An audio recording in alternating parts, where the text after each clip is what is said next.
Halo semuanya, Assalamualaikum warahmatullahi wabarakatuh. Shalom, Om Swastiastu, Namo Buddhaya, salam kebajikan. Salam sehat, salam semangat. Oke, pada video kali ini kita akan melanjutkan pembahasan dari budidaya tanaman pangan sebelumnya. Dan ini khusus untuk mata pelajaran prakarya dan kewirausahaan kelas 10 baik MIPA maupun IPS. Nah, pada video sebelumnya kita sudah membahas tanaman pangan serealia, ya kan? Ada padi, jagung, sorghum, dan mungkin beberapa dari kalian juga berpendapat seperti gandum, seperti itu ya. Oke, ini padi, ada juga jagung, ada juga sorghum. Nah, jika kita perhatikan lebih lagi, tanaman-tanaman serealia ini memiliki ciri umum. Jadi mereka atau tanaman-tanaman serealia ini diperbanyak dengan menggunakan biji. Seperti itu ya.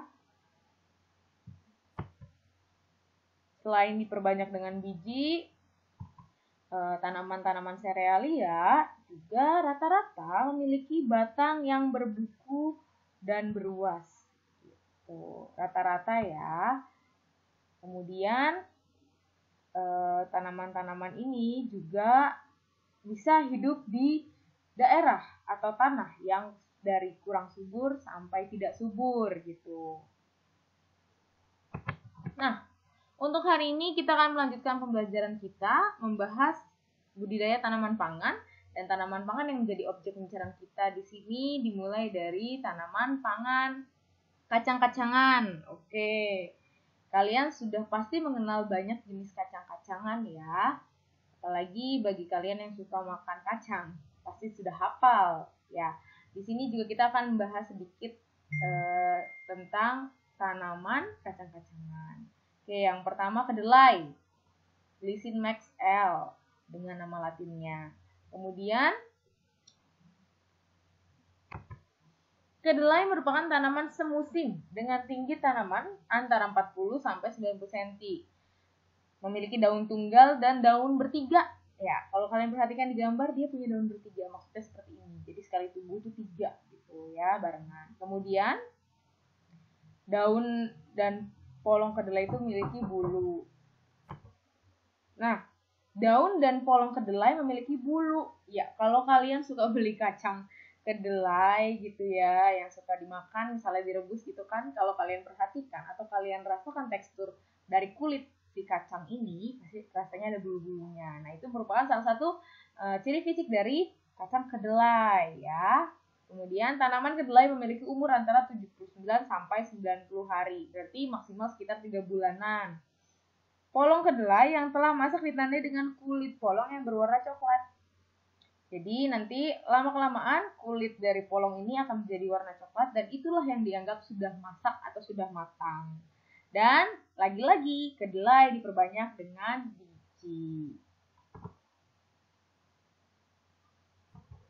Oke, selanjutnya kacang tanah atau Arachis hypogaea L ya. Kacang tanah ini udah paling umum ya, kalian juga pasti tahu yang suka sekali dengan yang namanya bumbu kacang gitu, baik di siomay, batagor, gado-gado ya, pasti pakainya kacang tanah. Jadi ini sudah sangat umum sekali ya. Oke, kacang tanah dapat ditanam di lahan kering dan lahan sawah sesudah panen padi. Ya, ini bisa menjadi salah satu alternatif dalam memanfaatkan sawah mungkin. Jadi biar tanahnya tidak melulu ditanam oleh satu tanaman itu, kacang tanah ini bisa sebagai selingan ya. Kemudian kacang tanah diperbanyak juga dengan biji, sama seperti kacang kedelai tadi ya. Kacang tanah memiliki batang yang bercabang ya, dengan tinggi tanaman antara 38 cm sampai 68 cm. Jadi dia tidak sampai tinggi sekali ya. Tanaman ini memiliki tipe tumbuhan dengan memanjang di atas permukaan tanah ya. Dia memang produknya atau buahnya di bawah, tapi untuk batangnya gitu ya, itu akan ke atas gitu. Kacang tanah memiliki polong yang tumbuh dari ginofor di dalam tanah. Ginofor itu apa sih? Ginofor itu adalah tangkai kepala putik ya. Jadi nanti tangkai kepala putik ini lama-kelamaan setelah bunganya tumbuh, kemudian ada tangkai kepala putik ini akan ke dalam tanah. Disitulah nanti terjadinya fertilisasi sehingga muncullah buah-buah dari si kacang ini. Jadi kacangnya itu di dalam tanah ya, karena kepala putiknya lama-kelamaan akan menuju ke tanah gitu. Dan kacang tanah dipanen pada umur 90 sampai 95 hari setelah ditanam. Jadi di atas 3 bulan untuk masa panen kacang tanah. Oke, selanjutnya kacang hijau atau Vigna radiata L. Nah, buat kalian dari SD pasti sudah pernah membudidayakan tauge ya dari kacang hijau. Tapi apakah kalian pernah melihat tanaman kacang hijaunya langsung? Nah, ini dia tanaman dari kacang hijaunya atau Vigna radiata L. Ya, jadi kacang hijau ini udah pasti dari nama depannya aja kacang, sudah masuk dalam tanaman pangan kacang-kacangan. Gitu. Tanaman kacang hijau merupakan tanaman pangan semusim yang mempunyai umur panen antara 55 sampai 65 hari setelah ditanam. Dan kacang hijau ini memiliki tinggi tanaman 53 sampai 80 cm. Batangnya bercabang serta daun dan polongnya berbulu, ya. Memang rata-rata untuk kacang bagi kacang-kacangan yang di atas tanah memiliki tekstur polong yang berbulu. Dan kacang hijau juga diperbanyak dengan apa? Biji.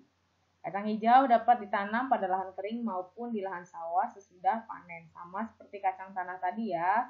Jadi dia bisa menjadi opsi atau alternatif supaya lahan sawah itu tidak melulu ditanami oleh satu tumbuhan saja. Oke, itu tadi 3 contoh dari tanaman pangan kelompok kacang-kacangan. Nah, tugas kalian sekarang adalah mencari contoh-contoh lagi dari tanaman pangan kacang-kacangan. Kalian rangkum seperti tadi, misalnya bagaimana tumbuhannya, bagaimana dia berkembang biak, umurnya, kemudian bagaimana tekstur polongnya, dan mungkin bagaimana budidayanya. Jadi nanti kalian buat di dalam buku tulis prakarya kalian contoh-contoh lanjutan dari tanaman pangan kelompok kacang-kacangan. Oke, selamat belajar anak-anak. Sampai bertemu di video selanjutnya. Dah.